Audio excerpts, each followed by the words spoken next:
سڵاوتان لێوێ لە پێشاتێکدا کە چاوەڕوان نەکراو بوو لەوەی کە ئەمڕۆ ژمارەیەکی زۆر لە هاوڵاتی بە مەبەستی پشتیوانیکردن لە نەخۆشخانەی بەخشین سەردانی نەخۆشخانەکە بکەن ئەوە بوو دەیان و سەدان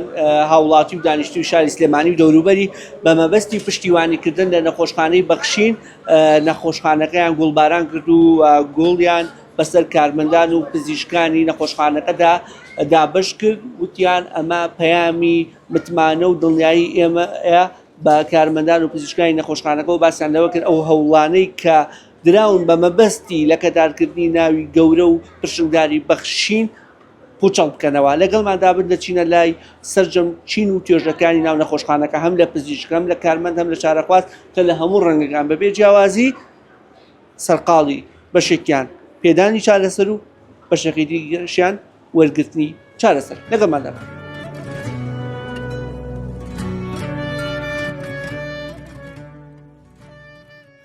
سڵاوتان لەوێ. سڵاو جەنابیشە. تا چەند لە ڕووی نرخ و مامەڵەوە لە کارمەندان و لە نەخۆشخانەی بەخشین ڕاست؟ پێشەکی بەناوی خوای گەورە و بەخشندە و میهرەبان. خەستەخانەیەکی زۆر باشە، ماڵی فەقیرە، هیچ دەستێکی لە پشتەوە نییە، خەڵقانێکی فەقیر و بێدەرامەت و بێژیان ڕۆکە نێرە. ئەگەر خەستخانێکی وەکو بەخشین نەبێ تەسەور کە خەڵق ناتوانێت بچێتە خەستخانەوە، چونکە خەستخانە حکومیەکان هیچ شتێکی دیان نییە. خۆزگە حکومەت مسەیتەر بووایە، خەستخانەکانی خۆی زۆر باش بووایە، خەستخانەی شار مەزبوط بووایە، عیلاج و هەموو شتێکیان هەبوایە. ئێمەش نهاتین بۆ بەخشین. من لەو سەری دنیاوەتم بۆ خەستخانەی بەخشین لە کەڵەکنەوە. دەستی ئەوە خۆش بێ کە خەستخانەی بەخشینی کردوێتەوە. خەستخانەی بەخشین پێویست بەوە ناکا گوڵباران کرێن، خۆیان گوڵن، عیلاجێکی مەزبوط، فاسێکی مەزبوط، دکتۆرێکی مەزبوط. یعنی سەعاتون یەکەم من لێرام یەک زەلام نەدیوە شانی بەر شانی زەلامێکەوێ یەکێ بێ یەکێ بڵێ بواکەی ئیتر یعنی لەوە زیاتر لەو مەزبوطتر و لە ژیان لەوە خۆشتر بڕوا بکە. مەدینە توبی فەقیرە، بەس کێشەکە لەبەرە لەوایە خەڵقانێکن نەزانن جێلن یا خۆیان جێلەکەن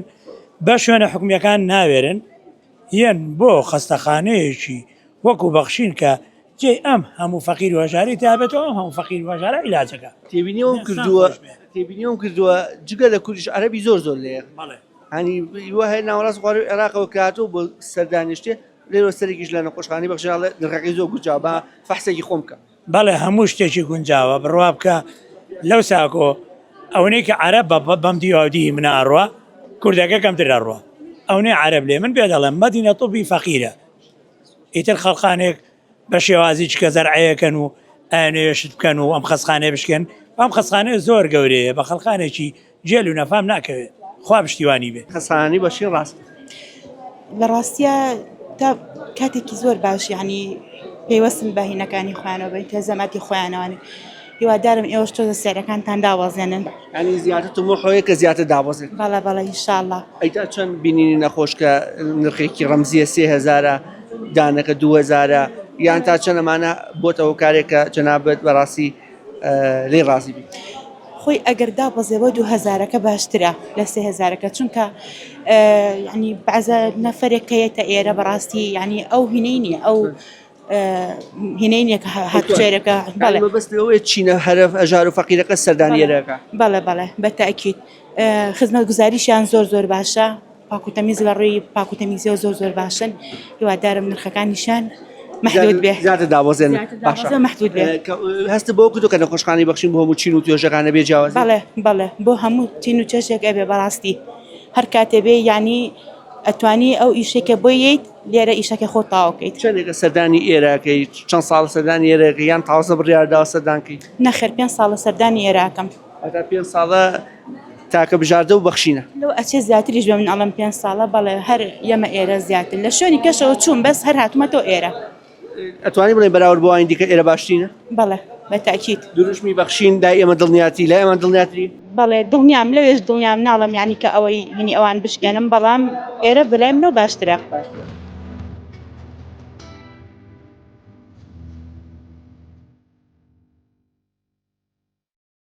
من خودی خۆم زۆر لە نەخۆشخانەکە ڕازیم هیوای سەرکەوتن لە ساخیان بۆ خوازم نەخۆشخانەیەکی زۆر باشە بە تایبەتی لەم کاتەیە کە هیچ ینی بارودۆخی دارایی خەڵک ئەوە نیە ئێرە سعرەکانیان زۆر باشە هەم لە بلیتی دکتۆرەکان هەم لە کوالەتی عیلاجەکانیشیان. چەند لە نرخ و کوالێتیەکە ئەمە باسەکە کە لێ ڕازی تا چەند لە مامەڵە و تەعاملی کارمەند و پزیشکان ڕاست. کارمەندەکان زۆر ڕێک و پێکن هەر لە شیان ساغ بەیە خوا دکتۆرەکانیش زۆر بەڕێز و سەرکەوتون دەستخۆشیان لێکم و وێستەکەوتنیان بۆ خوازم. شەڵاقەت پێویستی نابێ بەڵام چەندێکە سەردانی ئێراکەی ماوەی چەندێکە. من لەوەتی نەخۆشخانەی بەخشین کراوەتەوە هەر کاتێ پێویستم پێ بۆ یعنی بۆم گونجاوە هاتوم سەردانم کردووە. هەست کردووە کە لە ڕووی نرخ و کواتیەوە لەوانیتە زۆر جیاوازترە؟ بەڵێ جیاوازی هەیە لە نرخا زۆر جیاوازیە و کوالەتەکەشان زۆر باشە. مامۆستاگەن جەنابەت یەکێکی لەو مامۆستا و چالاکوان ناڕازیانی کە بەردەوام لەسەر شەقامی و بەردەوامیش چۆن ڕەختن سەڵات گرتووە بە هەمان شێوە ڕەختنت لە ئۆپۆزیۆنیش گرتووە یەکێ لەوانە نایشین و کۆمەڵی دادگەری بووە کە چەندی جار لە نووسینەکانتە ئاماژە پێکردو گلەی گویان و ئەبینم ئەمڕۆ کە ئیشەڵا جارێتر ناوبینمەوە هەمیشە لە ساغەبی بۆ وەرگین چارەسەر هاتووی بۆ نەخۆشخانەی بەخشین. پێم بڵێ ڕاستی بۆ نەخۆشخانەی بەخشین هەڵبژار لە کاتێکدا هەندێک شوێن و هەندێک لایەن و هەندێک جیهەت تەخوینیم نەخۆشخانەیەک. بەڵێ بەخێر بێن لە ڕاستیە بەنسبەت نەخۆشخانەکە ئەوەیە لە ڕووی هەم ئاسی باوڵێن تەندروستیەوە من پێم وایە لە ئاسێکی باڵایە الحەمدوللا و لە ڕاستیە لە ڕووی نرخۆوانشەوە ینی نرخی باشەوە شوێن و مرکزی جوگرافی نەخۆشخانەکەش وایە کە بۆ ئەوەی ئاسان توانێت تۆ بگەیتە باوڵێن ئەم شوێنەوە بەنسبەت ئەوەی کە ڕەهەنە لەم نەخۆشخانەیە گیرە لە ڕاستی ئەمە پێمان وایە ئەمە بابەتێکی سیاسیەوە بە سیاسیت کراوە ئەجنا لە هەرێمی کوردستان شۆر شوێنی گەورەتر هەیە زۆر دەستگای گەورەتر هەیە کە ئەکرێ ڕەخنەباران بکرێن و بەڕاستی زۆر شوێنی تر هەیە کەگرێ ئاڕاستی ناڕزایەتەکانی ڕوتێ بکرێ بەڵام ئێمە زانیمە بابەتێکی سیاسیەوە بە ئەنقەست با بڵێن نەخۆشخانەی بەخشین کراوەتە ناو زایدەکەەوە ئەجینا بەڕاستی تەسەور ناکەم نەخۆشخانەی بەخشین جگە لە خزمەت بە خەڵکی هەرێمی کوردستان هیچ ینی زەرێکی هەبوو بێ و بەڕاستی شوێنی وەکووتم شوێنی گەورەتر هەیە بۆ تۆ ناچیتە ئەو شوێنەی کە ئەو درۆنانەی ئاڕاستە کردەوە با بڵێن بۆ شەیدکردنی و پێشمەرگەیە ناڕزایی دەربەبڕی بۆی بەڕاستی قەزێکی سیاسیەوە ئێمە بەڕاستی پشتگیری لە نەخۆشخانەی بەخشینەکەین بەمانە ئینسانیەکەی و سەرڕای تێبینی گرگمان لەسەر با بڵێن حیزبە سیاسیەکان و بەتایبەتی حیزب ئۆپۆزیسیۆنەکانی دەرەوەی دەسەڵاتی سیاسی. مامۆستا جەنابەت حکومیەوەی لە بەشی چاویتوە چاویکی پزیشکیش لە چاوەکەی طبعاً بۆ چارەسەری چاو هاتووی وەلای پزیشکی چاویش تا چەند بەدڵنیایەوە پێشتیشە سەردانت کردووە تا چەند کاریگەری هەبووە لە ڕووی کەمبوونەوەی خەرجی لەسەر گیرفانی جەناب و بەراورد بە نەخۆشخانە ئەهلەکانی دیکە تا چەند هەست بەو جیاوازیەکەی. وڵا بێگومان وەکو من سەرەتاوتم جیاوازێکی گەورە لە بابەتی نرخە هەیە کە خۆمان نەزانین بەداخەوە قەیرانێکی ڕێکخراوە ئامانجدار لەلایەن دەسەڵاتی سیاسیەوە کراوەتە سەر خەڵکی هەرێمی کوردستان کە کاریگەری گەوری لەسەر ژیانی خەڵکی هەرێمی کوردستان هەبووە و ئەمەش ڕنگدانەوەی لەسەر ینی ژیانی بەتایبەتی هەبوو بۆ یاکرێ ینی ئێمە هەوڵ بدەین ئەو شوێنانە بۆ سەردانی و شوێنانە بکەن کە نرخیان باشەوە پێمان وایە ئەم ڕێکخراوی با بڵێن نەخۆشخانەی بەخشین زیاتر لە ڕێکخراوێکی خزمەتگوزاریە چێل ینی زیاتر لەوەی کە لە شوێنێکی کۆکردنەوەی پارەوە لە شوێنێکی تیجاری بچێت بۆی بەڕاستی کاریگەری گەورەی هەبووە و یەکێک بۆ لەو ئامانجانەی کە ئێمە بەردەوام ڕوومان لەم نەخۆشخانەکەی بووە.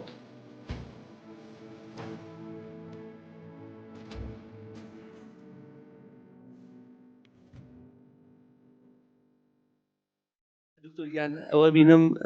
ئایپادێک شام بۆ بەکارێناوە بۆ کاکەیە بۆ ئەوی لە کاتی وەرگنی چارەسەرا مەشغوڵ بێ بۆ کەمتر تەرکیزی لای وەکوڵێ چارەسەرەکە بێن. پێشەوەی باسی بەشەکەتان بکەین کە بەشی مناڵانە پێم خۆشە باس لە جیاوازی نەخۆشخانەی بەخشین بکەین لە نەخۆشخانەکانی دیکە هەم لە ڕووی نرخ هەم لە ڕووی مامەڵە هەم لە ڕووی کوالێتی. ڕاستەکەی تەمان ئێمە وەکو نەخۆشخانەی بەخشین جیاوازیمان لەگەڵ بەشەکانی ترا لەگەڵ شوێنەکانی ترا ئەوەیە کە ئەم نەخۆشەیەتە ئێرە زۆر بە دڵسۆزی و زۆر بە جوانی کارەکانی بۆ ڕاپەڕێنین ئەمە دایمەن قسێکمانێ ئەڵێن لای ئێمە دڵنیاتری ئێمە زۆر جەخت لەوە ئەکەینەوە کارێک پێویست بێت بۆ مناڵەکەی ئەکەین وشتێکیش بزانین پێویست نییە هەوڵ ئێن بۆی نەکەین تەمان ئێمە ژۆک و ڕێنمایمان بۆ دانی مناڵ ئەوەیە کە ڕۆژانە دانەکانیان بشۆن مەمەزبوطی دووجار دانەکانیان بشۆن شیرینی نەخۆن لە ساردی و جبس و خواردنە زیان بەخشنەکان دوور بکەونەوە. دکتۆر لە ماوەی ڕابردوودا تێبینیەوەمان کردووە کە نەخۆشخانەی دیکەی ئەهلی زۆر باشە بەڵام لەوە چێ نەبێت یان بە دڵنیاییەوە نییەوەکو نەخۆشخانەی بەخشین نرخەکەی گونجاو بێ بەتایبەتی و هەڵم نەکرێ بەشی دانەکەی 2000 یان 3000 بینینی ئەمە تا چەند وای کردو کە خەڵکێکی زیاتر ڕووکاتە نەخۆشخانەی بەخشین و متمانە ئەمە بەخشین طبعا خۆی نرخ بەڕاستی زۆر هاوکارە لەم ڕۆژە تا نرخ هەرزانتر بێت خەڵک زیاتر ئەتوانێت سەردانی نەخۆشخانەی بەخشین کە طبعا ئێمە نرخی پسوڵەکانمان کەمە وەکو بەڕێزت وتی 2000 بۆ 3000 ئەمە ژوە ئاکات چارەخواز بتوانێت پێداویستەکانی تری پڕ بکاتەوە بۆ نمونە مناڵەگیت دانی چاکات هەر لە وەرەقە بڕینەکە و کە 2000 ئەکەوێت و تاوەکو نرخی ئیشەکان ئەنی ئێمە نرخەکانمان زۆر کەمە بەڕاستی لە چاو دەرەوەیە ئەمە ژوە ئاکات چۆن بڵێ بتوانێت مناڵەکە ئیشەکەی خۆی ئەنی بۆ بکەین و بە کەمترین تێچوو یعنی دایک و باوکەکە ئیشی مناڵەکان تێپەڕێنن. دکتۆر تێبینیەوەم کردووە کە سوپاس بخوا ئەم هەندێک دەنگ و هەندێ بابر نەبووتەوە کاریەوەی خەڵک متمانیان بە بەخشی نەمێنێ بەڵکو ئەکرێ بڵێ متمانەکە زیاتر بۆ کەمتر نەبووتەوە تا چەند جەناب بۆ هەستی پێ کردووە. ئەکید خۆی بەڕاستی ینی نەخۆشخانەی بەخشین زیاتر ئەتوانم بڵم چارەخوازەکان ئەنی قەرار ئەێن لەسەرەوەی کە ئەم نەخۆشخانەی تا چەند خزمەتی کردو بە هاوڵاتیان ینی ئێمە هەموو چینەکان سەردانمان ئەکات چینی هەژار و کەم دەرامەت چینی مامناوند و چینی سەرو مامناوند کە چینی دەوڵەمەندەکە ئەم هەرسێ چینەکە سەردانمان ئەکات و سوپاس بەخوا سوودیان لە چارەسەرەکان وەرگرتووە چونکە بۆ پەڕی دڵنیایی و ئێمە ئیش بۆ چارەخوازەکانمان ئەەکەین بۆ یەکو قسەکەی بەڕێزت ئەوە بوو ینی بەڕاستی چارەخواز خۆی چۆن بڵێ ینی خۆی وا ئەکات کە دایمەن دڵنیایی هەبێت بۆ خەسخانی بەخشین ینی خۆی لەسەر نەخۆشخانی بەخشین دایمەن خۆی بە خاوەن هەڵوێست ئەزانێت پزیشکەکانی بەشێک لەم ئەرکان لەسەر شانە لەبەرەوەی جناب بۆ توانین لە نەخۆشخانەیەکی تری ئیشکەیت و بەدەهاتێکی باشتریش. طبعا ئێمە کە نەخۆشخانەی بەخشیمان هەڵبژاردووە ئەنی سوپاس بخوا هەر لە جەماعەتی سکیوریتیەوە لە پۆلیسە بەڕێزەکانەوە هەتاوەکو کارگوزارێک ئەوەیە کە سوپاس بخوا ینی مرتاحین لێرە و کویشکردن ئەوەی کێ بۆ ئێرۆک و کەسوکاری خۆمان سێریانەکەین بۆ پەڕی دڵسۆزیەوە کارەکانیان بۆ ڕاپەڕێنین. من هەستەکەم ئەوە زیاتر بۆ ئەوەی کە بۆ ئەوە ئەگەڕێتەوە کە هەر کارمەندێک هەست پزیشکێک هەچ کەسێک کێتە ئێرە ئیشەکات ینی ئێرە بە ماڵی خۆی ئەزانێ و مرتاحەتیایە چونکە ئەتوانێت ئەو پەڕی چۆن بڵێ هەوڵی خۆی بخاتە گەڕ و باشترین چارەسەر پێشکەش بە چارەخوازەکان بکات. ینی ئەوەش من بەشێکی گەڕێنمە بۆ نەخۆشخانەی بەخشین بەڕاستی ینی کە کارێکی وای کردووە کە سوپاس بخوا هەم چارەخواز و هەم کارمەندان و ستاف و پزیشکە بەڕێزەکان ئەنی بۆ پەڕی دڵسۆزیەوە کارەکانی خۆیان ڕاپەڕێنن. دکتۆر تا چەند نەخۆشخانەی بەخشین توانێتی بێتە دەرفەتێک بۆ ئەوەی کە کێبڕکەی نەخۆشخانەکانی دیکە و بگرە پێشتریش بێت لەوەی کە بە نرخێکی کونجاو بە باشترین کواتی پێشوازی لە چارەخواز بکات. سوپاس بخوا لەوەتی بەخشین هەیە هەمیشە بە دکتۆری باش ناسراوە و دکتۆرەکانیش هەمووی ینی ئەو خزمەتێک کە پێشکەشی ئەەکەن بەوە دیارە کە نەخۆشەکان بە بەردەوام ئەگەڕێنەوە سەردانمانەکەن یعنی من نەخۆشم هەیە لە 2017 ئیستەشێتەوە لەبەرەوەی کوالیتەکە بەعکسەوە بەرەو باشترش چووە ئیتر ئەوە بایی هەموویەتی کە متمانی خەڵک بە ئەکیدی لە شوێنی خۆیەتی بەبەخشینە و بە ژۆری کە عیلاج ئەبێ متابع ئەکا هەروەکو زۆربەی شوێنەکانی تر ئەو متابعەیە کە ئەکرێ بۆ نەخۆش هیچ فەرقی نیە لەگەڵ خەستەخانەکانی ترە زۆر بە باشی ئەکرێ دایمە بە کوالیتی باشیشەوە دابەزانی نرخەکە لەسەر حسابی کوالیتی نەبوو نەخێر هەچ کاتوانە بۆ هیچ کاتێکوانە بۆ بەعکسەوە لە ڕووی خزمەت گوزاریەکانەوە شتی باشترش کراوە بە بەردەوامی ئامێری پێشکەوتو یعنی ئێمە ساڵ بە ساڵ بە خۆمان لە بەشی چاو شتی باشتریشمان بۆ هێنن. دکتۆر تا چەند بەخشین خزمەتی هەموو چین و توێژەکانی کردووە چکە زۆر تەخوین بەوە کرێ و خزمەتی چینێکە کرێ توێژەکە کرێ لایەنێکە کرێ ئەم لاکری ئەمە تا چەند بەڕاستی حەقیقەتی تایە. خۆی لە ڕاستیە بە حکمی ئەوەی کە نرخەکان لەگەڵ زۆربەی فئەی ئێمە ئێستا فئەی متەوەسیتەیە یعنی مام ناوەندە کەسی نە خەڵکی زۆر فەقیر و نە خەڵکی زۆر دەوڵەمەند ئەو دوو فئەیە کەمن لە مجتەمەعی ئێمە ئێستا هەمووی مام ناوەندە بەڵام لەبەر ئەوەی کوالیتی شتەکان باشە خەڵکش پێی باشە بەردام سەردام کە ئەگەنا هەمیشە لە خزمەتی هەموو چینەکان بووە. دکتۆر لەماوەی ڕابردوودا هەندێک دەنگ و ئەوە هەبوو بۆ شکاندنی سمعە و ناوی بەخشین پێتان وایە ئەمە خەڵک بە ئەو سەردانیکردنەوە و دابشکردنی گوڵ و بەدەمەوە هاتنی بۆ بەخشین ئەو دەنگۆیانی ڕەت کردەوە و ئەو هەوڵەی پوچەڵ کردەوە کە بە مەبەستی شکاندنی ناوی بەخشین بوو بگرە بەخشین ناوەکەی بەرزتر و شەکاوتر خۆی هەمیشە ناوی خۆی هەبووە یعنی هەتا ئەگەر ئەوەش نەبێ خەڵک بە ئەکیدی سیقی خۆی نادۆڕێنێت یعنی خانەی بەخشین بە بەردەوامی ئەو خزمەتی هەی بووە بەرامبەر بەو دەنگۆیانە زەحمەتە بتوان تەسیری تێ بکە و و بەردەوامش خەڵک ینی چۆنەڵێ سەمەرەی ئیشەکەی ئەبینێ لێرە کێت ئێرە ئەگاتە نەتیجێ تشخیص ئەکرێ عیلاج وەرەگرێ ئەبێ بەم ینی متابعێکی بەردەوام لە خەستەخانە لەبەرەوە ینی ئەو شتانە وەکو چۆنەڵێ هەفۆیە ڕۆئەت و بەستەر ئەچێت هیچ ئەوە تەسیر ناکات لەبەرەوەی ناوەڕۆگەکەی پوچەڵە ڕاستیەکەی تیانە ئەو دەنگویانە بۆیە زوو دا ئەمریکێتەوە بەئەکیدی خۆی ئەوەی کە ئێستا هەبێت بەعام لە دنیای سۆشەڵ میدیا شتەکان تا ڕادەیەک وەکو چاو لێکڕی ینی هەر پەیجێک ئێتر بەبێیەکەوە بە دوای ڕاستیەکانە بڕۆن بەبێیەکەوە ینی بە شتێکی ڕسمی ئەتیماتکەن تەنها پەیجە و بۆ پیاکردنی پۆست و لایک و کۆمنت و شتەکان زیاتر ئەو شتانە ئەکرێ گنە ئەوەی کە هەبێ بە واقعی دەرکەوێت ڕاستیەکانەکە چییە و چی نییە و خەڵکش خۆی شایدی بۆ ئەیات.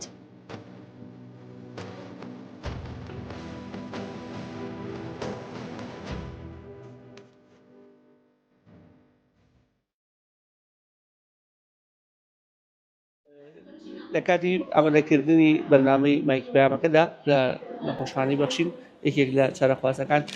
ئەم گوڵی پێشکەش کردین کە ئەم گوڵە بەڕاستی ئەمڕۆ لە خۆشخانەی بەخشین گوڵباران کراوە لەو چوارچێوەشدا لە خۆشەویستی بۆ مایکی پەیام ئەم گوڵە ماوەیەک لەلایەن کاکە بچووە لێوە ئەم گوڵەت بۆچی یا بە پەیام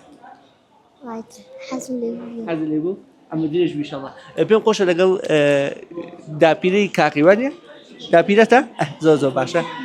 پێم خۆشە گفتوگوی زیاتر کۆم لەسەر مانووبوون و هەوڵەکانی نەخۆشخانەی بەخشین و قسمەتی کە کردویانە خی گەورە شیفابای شەڵاقەت پێویستە بە سەردانیکردنیش نەخۆشخانەیەک نابێ تا چەند لە پزیشکان و کارمەندای نەخۆشخانەکە ڕازی زۆر لێ ڕازیم زۆر لیان ڕازی میان چاک لە ڕووی نرخەوە تا چەند لە نرخەکان ڕازی نرخی نەخۆشخانەی بەخشین کەمەش کەمە زۆر کەمە بە چاوەکەین یعنی هاوکاری فەقیر و هەژارانە بەڵێ زۆر ئەرەوەڵە زۆر هاوکارم لە خزمەتەکانی نەخۆشخانەی بەخشین و کارمەند و پزیشکەکانی ڕازیت وەڵا دەستخۆشی لە هەموو ستافی کارمەند و پزیشک و ئیدارە و هەموو ئەو بەڕێوەبەرانی ئێراکەین خەستخانەیەکە بەگشتی لە خزمەتی هەموو چین و توێژەکانی خەڵکایە لە ڕووی ڕێز و ئەوانە شۆ بەڕاستی ڕێزی تاو لە هەموو نەخۆش و لە هەموو چین و توێژێکە گرن وەکو نرخەکانیشیان نرخێکی باشیانێ لە هەموو ئاستەکانە من دەستخۆشییان لێکەم و هیوادارم نمونیان زۆر بێت. چەند ساڵە بەشداری یان سەردانی ئەم نەخۆشخانەیەکی بۆرگری چارەسەر من توانم بڵێم لە سەرەتای دروستبوونی ئێرەوە ئەم هەم بۆ کارمەندێکی تەندروستیم بەڵام لە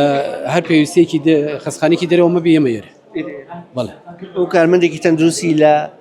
تەندروستی و خزمەتەکانی بەخشی ڕاست بەڵێ من لیان ڕازیم و هیوای سەرکردیان بۆ خوازم دەستیەوەش خۆش بێ پێت وایە بەخشین خزمەتی هەموو چین و توێژەکان بێ جیاوازیەکە من تەسەورەکەم ینی بە بڕای من جیاوازی لەبینی هیچ نەخۆشیەکانێک من زۆربەی کارمەند و دکتۆرەکانیش ئەناسم هیچ فەرقی من و کەسێکی کە ناسراو نەکراوە کەواتە ئەمە دەستکەوتێکی گەورەیە بۆ ئیدارە و پزیشک و کارمەندانی ئەم نەخۆشخانەیە وەڵا هیواداری نمونیان زۆر بێ و هیچ کێشە و ناڕێکی و ناخۆشیێک نێتە ڕێگایە لە ڕووی نرخەوە تا چەند ئەستە کردووە نرخی ئێرە هەرزانتر گونجاوترە بەراورد بە شوێنەکانیتر شتەکان لە بەرچاوە تۆ بە ژمارە قساکرێت ئەچیتە لای دکتۆرێک مەسەڵەن کاچیتە ژوورە دکتۆرێکی پسپۆرێکی باڵایە 3000 ئەچیتە شوێنێکی کە 200,000 هەر هەمان دکتۆر جەنابەت کارمەندێکی تەندروستی ئەشڵەی زۆربەی پزیشکەکانی ئێرە ئەناسم لێرە بە 3000 بین لەبەری پزیشکەکان باشترین یاخود نەخێر لەبەرەوەی ئەیانەوەی هاوکاری خەڵک من نازانم ئەوان مەبەستیان لێرە هاوکاریکردنی خەڵکە یا مەبەستی کارێکی تریانی ئەویان نازانم بەڵام کاتێک کە تۆ نرخەکانە بینی هەستەکەی لە بەرژەوەندی تۆیە بۆیە تۆ ئێرە من نازانم یعنی هیچ شتێکی کە لە پشتی ئەوە بێ بڵێ نازانم دافعەکە چێکە ئەوان دافعەکان لەبەر ڕەزامەندی خۆی گەورە لەبەر پرۆژەکە خۆی پرۆژێکی خەیری شەیی ئێمە نییە پرۆژەی خێری بێ خێرکە وەڵا بەگشتی نرخەکانیان گونجاوە یعنی ڕخێرە سێرەکەی پسولەیەک بۆ دکتۆرە بینیت ئەوانە جیاوازیەکەەوەنە بەرچاوە تقریبان 3-4 بەرامبەرە ئەو هاوڕیانە گەڵێک پزیشکەکان هاوڕێ بنویان ناسم لە ئاستی توانە علمیانە چۆن دکتۆری پسپۆرن هەمویان لە شوێنانی کە لە نەخۆشخانەکانی کە لە یەکن لەوانی کە نی هەمیشە لە ئێشەگریە تۆمار کراون ینی بۆ نمونە لە نەخۆشخانەی شارە لە نەخۆشخانەی فێرکاری گشتیە لەوێ لە نەخۆشخانەکانی مناڵانە ئەنی هەموو ئەوانە ناوی دکتۆرەکان نایەنم لە بەرەوەی پێویست ناکەم دەستخۆشیان لێک.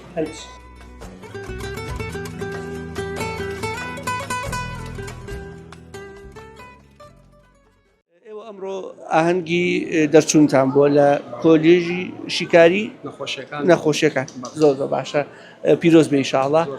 لێرە تەطبیقاتان کردووە لە نەخۆشخان ئەم بەڕێزە زۆر باشە. بۆچی بڕیاردا ئەمڕۆ لەگەڵ ئەو ئاهەنگە و ئەم بۆنەیەدا سەردانی نەخۆشخانەی بەخشیم کەی وە هاوڕێکەش دوای لێ برسم بزانم ئەو بۆ سەردانی کردو. بسم الله الرحمن الرحیم بەناوی خۆی گەورە و میرەبان. ئێمە خوێندکارێکی زانستی تەندروستی بڕێرماندا ئەمڕۆوەکو ئاهەنگی دەرچوونەکەمان لەم یێنەیە بگەڕین لەبەرەوەی وەکو لانەیەکی بۆ بەی باوکان و بۆ هەژارانە بەڕاستی بەخشینانی ڕۆژ بە ڕۆژ زیاتر جگای خۆی کاتەوە لە دڵی هەموو کەسێکە. لە ماوەی ڕابردوودا کە لێرە بوویت لەم خەستەخانە بوویت وە لەم نەخۆشخانە بوویت و تەطبیقاتێک تا چەند هەستە بەدڵسۆزی و هاوکاری تیمەکانی ئێرە وەکو تەندروستی وەکو کارمەندانی نەخۆشخانەکە کردەوە بۆ نەخۆش وە بۆ ئێوە شوق و قوتابی. بەڵێ وەڵی ڕاستی ینی بڵێن کارمەندەکانی یا هەم دەستەی داری دەستەی بۆ نەپزیشکانی ڕاستیانی هیچ قسووریەک ناکەن ینی هەتا وەسفیانکەی کەمە هێشتا ڕاستی ینی هەم لە ڕووی علمەکەەوە لە ڕووی پێشکەوتنی جیهاز و مختبەراتەوە ینی و ئێمە لەو بەشایشەکەی بەڕاستی لە هەموو شتێکاش ینی ئەوەن وەسفیان بکەیت و نازانانی وشێک نییە بەڕاستی بۆ باشی ئەم کارمەند و ستافە جوانە تا پێشکەشیان بکەین. جەنابەت وەکو قوتابیەک دەرچوویەک چۆن بوو بڕیارتان لە ئەمڕۆ سەردانی نەخۆشخانەی بەخشیم کرد ئامانجەکەتان چی؟ وەڵام من وەکو هاوڵاتیەک ئەمڕۆ ویستومە پشگیری خۆم دەربڕم بۆ نەخۆشخانەی بەخشین کەوا بۆتە لانکەی هەژاران و لێقەڵماوان چەپکە گوڵی ڕێز و خۆشەویستیان پێشکەشەکەم کەوا هەموو هاوڵاتیەکی ئەم کوردستانە ئەتوانێت سونمەند بێت لە خزمەت گوزارەکانی کەوا بەڕاستی هەموو کەسێک کەوا دێت ئەم خەستەخانەیە بە خەستەخانەی خۆی زانێ و بە هیچ کەم و کوڕێک لەم خەستەخانە دەرەچێت دەرەوە. دوای ئەوەی کە لە بەرنامەکەدا هەم یەکێک لە قوتابیەکان کە پێشووتە تەطبیقاتی لە نەخۆشخانەی بەخشین کردووە زۆر هاوکاری بوون و زۆر کاریگەر بووە بەو بەدەمەوەبوونەی پزیشکان و کارمەندانی نەخۆشخانەکە هەم بۆ خۆی وەکو قوتابیە وەکو فێرخوازێک و هەم وەکو ئەوەی کە ئەو چارەخوازانە ئەو نەخۆشانە هاتنە لایەن زۆر باشی ڕێزیان لێگرتووە باسی لەوەش کرد کە ئەو ئامێرانەی پێیان بووە یان لە نەخۆشخانەکە هەیە یان و کەرستانی کە پزیشکان بەکارێنن لە کوالێتێکی زۆر بەرزایە پێیان خۆش بوو ئەو گوڵەی کە لە ئاهەنگی تەخەڕوجیان یاخود ئاهەنگی دەرچوونی بەشەکەیان وەریان گرتووە پێشکەشی نەخۆشخانەی بەخشینی بکەن. لە ئێستادا پێم خۆشە دکتۆر گوڵەکەیان لێوەربگرێەوە دواتش قسەمان بۆ بکات لەوەی کە تا چەند وەکو نەخۆشخانەی بەخشین دڵخۆشم بەم پاڵپشتیە معنەویە کە هەم تابیان و هەم کارمەندانی نەخۆشخانەکە هەوڵەکانیان بەرز دەنرخێنێ. دکتۆر ئەمە تا بۆ کۆمەڵگا بۆ نەخۆشخانەی بەخشینیش دکتۆر خۆشیشتان لێکم کام هەدیە جوانەی خۆتان پێشکەش بە نەخۆشخانەکە سوپاسان دەکەین. چەند ئەمە بەرپرسیارەتی لەسەر نەخۆشخانەی بەخشی قورستر و گەورەترەکە ئێمە سوپاسیان دەکەین بەڕاستێکی دیارە ئەوە ئەمڕۆژ بەگشتی دەرچوون و تەخەڕوجی خۆیان تعبیرێکی زۆر تایبەتی هەیە بۆ ئێمە سوپاسیان دەکەین پیرۆزبایی دەرچوونیان لێکەین لە هەموو ئەو خوێندکار و قوتابیانەی تر کە ئەمڕۆ ڕۆژانی تر و لە ئەم ساڵدا ئینشاڵڵا دەرچوونیان دەبێت پشت بەخوا هەمویان سەرکەوتوو دەبن دەستیان بە ئیشی باش دەگا بەڕاستی مەسئولیەتێکی زۆر دەخاتە سەرشانی ئێمە کە بەخشین الحەمدوللا جێگەی خوێندکارانە بۆی کە بەردەوام دەورەی تیا ببینن و ئەو کەسانی کە دێنە ئێرە بتوانن لی سوودمەند ببن تاوەکو ئەو سوودەی لێرە وەری دەگرن پشت بەخوا بیگەێنەوە بە کۆمەڵگا و بەرپرسیارەتێکی تریشمان بەرامبەر بە جەماوە دەخاتە سەرشان کەم ئینشاڵڵا بەردەوام بین لە خزمەتیان ڕاستی ئەگەر ئێستا زوروفی کۆمەڵگا بە عام سیرکەی کەمتر شتێگەیە گران نەبوو بێ لە غاز لە ئاو چوزانم لە کارەبا ینی شتێک نییە گران نەبوو بێ بەڵام نەخۆشخانەی بەخشین تاوەکو ئەم دەقەیەش خۆی گرتووە الحەمدوللا بۆ خزمەت گوزارێ باش و کوالیتی بەرزەی پێشتر بوو بۆ سیارە گونجارەی کە بەردەوام بووە ئێستاشەر بەردەوامە لەسەری. دکتۆر کاتێک هەندێک تۆمەت و شت خراپە پاڵ نەخۆشخانەی بەخشین هەستمان بەوە کرد ئیدارە و پزیشکان و کارمەندانی نەخۆشخانەی بەخشین زۆر وەکۆڵێ بە حسابێکی ساردەوە مامەڵیان لەگەڵ بابەتەکە کرد وەکو شتێ ئەوان ڕابردووی خۆیان دڵنیا بوون ترسیان لە داهاتوو نەبوو خەڵک زۆر هەوڵیدا ئەم نەخۆشخانەیە لە بری ئەوەی گوڵباران بکرێ بەڵکو ئەگەر بارانی تر نەکرێ بەبەر هیچ قوفڵێکی لێ بەدێودا بەخرێ بەڵام ئەمڕۆ بینیمان دێشاوی گوڵ و گوڵباران کرا بەڕاستی ئەمە نیشانەی هەم وەفای ئەم خەڵکە و هەم ڕابردووی پرشنگاری ئەوە نییە بە دڵنیایەوەکەوایە یعنی بۆ جای پرسیارەکە من سوپاسیانەکەین بەڕاستی پزیشک و کارمەندی ئێرە تەنها و تەنها ئیشی خزمەتە هیچ شتێکیکە لە پشتی ئەوە نییە بەچی زمانە قسە دەکەی بە چه دینێکت هەیە التیزاماتت بە دینی ئیسلامەوە هەیە نییە یعنی هیچ شتێک لای ئێمە جێ ئەتیبار نییە تەنها و تەنها خزمەتی پزیشکی نەبێ و سوپاسی هەموو ئەو پزیشک و کارمەندە بە ڕێزانە دەکەین کە بە زۆر بە هادیئی زۆر بەهێمنی لەگەڵ ئەو وەزعەیە تعاملیان کرد و بەڕاستی هیچ ڕەتفعلێکی نەگونجاوە بە تایبەتیش هەر ئەوە لە خەڵکی ئێمە چاوەڕێکراوە لەو پزیشک و کارمەندە بە ڕێزانەی کە لێرە تعامل دەکەن زۆر بەهێمنی چکە ئێمە خزمەت دەکەین خزمەتی خۆمان زیاتر پەرە پێ دەدەین خزمەتی خۆمان فراوانتر و گەورەتر دەکەین بە دڵنیای ئەو شتانە هیچ تەسیری لە ئێمە ناکات دوکتۆر کۆتا پرسیارم تا چەند ئێستا گەرەوەی تێبینیتان کردبێ ئەوە خەڵکیش تێبینی کردبێ گەربی بە چاوی وەکۆڵێ ڕخنەشەوە سەی نەخۆشخانەکە بکەیت دەبینی کارمەند و پزیشک و چارەخوازەیە هەم التزاماتی دینی هەم التزاماتی دینی نییە واتە ئێوە تەنانەت لە کارمەند و پزیشکەکان و تەنانەت ئەوانەی کە چارەخوازیشن لە هەموو ڕەنگەکانی بینیت کەواتە ئەمە دەرخەریەوە نیە بەڕاستی کە ئەم نەخۆشخانە هیچ فەرقێ ناکات بە دڵنیایەوەکەوایە ئێمە هیچ فەرقێک ناکەین سەرەتاوتم ئێمە بەڕاستیەکەی ئەوەی کە لەسەرمان گرنگە و بە واژبی سەرشانی خۆمانی دەزانین تەنها و تەنها خزمەتە خزمەتی مرۆڤە مرۆڤێک کە پێویستی بە نەخۆشخانە بێت نەخۆشخانە لە خزمەتی ئاەتی سوپاسی هەرچ کەسێکی شەکەین کە لەم بابەتە و لە بابەتی بابەتەکانی تریشکە دێنە پێشەوە لە هەموو شتێکی ترە کە بە ئینسافن مرۆڤی ناغجوانن بە ناغجوانی بیر دەکەنەوە و لەسەر ئەساسی بەرچاوڕوونی بڕیار دەدەن نەوەکو لە خۆیانەوە تیر بە تاریکیەوە بنێن